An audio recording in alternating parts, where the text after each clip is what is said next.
ባማኮ በጭስ ታፍናለች። በሚንቆረቆሩ ማራኪ ዘፈኖቿ የምትታወቀውና በቅርቡ ልዕልናዋን ያስመለሰችው ማሊ ያለፉትን 2 ቀናት ስትታመስና የደም ጅረት ሲፈስባት ውላ አድራለች። እነ ፈረንሳይ የመሩት ከባድ የመፈንቅለ መንግሥት ጥቃት ተደርጎባታል። የጦር ሰራዊቷ ዋና አዛዥ ኮሎኔል ሳዲዮ ካማራ መኖሪያ ቤታቸው ሳሉ ቢገደሉም የአሲሚ ጎይታ መንግሥት ግን ከሩሲያ ጋር ተባብሮ መፈንቅለ መንግሥቱን አክሽፎታል።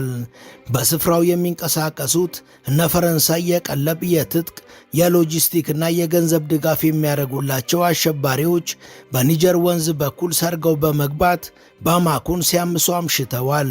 በመቶዎች የሚቆጠሩ ሰዎችም ሞተዋል። የሩሲያው ኮርፕስ ጦር ሁነኛ አጋርነቱን ባያሳይ ኖሮ መፈንቅለ መንግሥቱ አይከሽፍም ነበር ሲሉ በርካታ ተንታኞች ተናግረዋል። ይህን የሽብር ጥቃት ተከትሎም ዓለም አቀፉ ማኅበረሰብ ፈረንሳይ ላይ ከባድ ተቃውሞን እያሰማ ነው። እውን ፈረንሳይና ኢማኑኤል ማክሮን እስከ መቼ በዚህ እኩይ ተግባራቸው ይቀጥላሉ የሚለውም የበርካቶች ጥያቄ ሆኗል።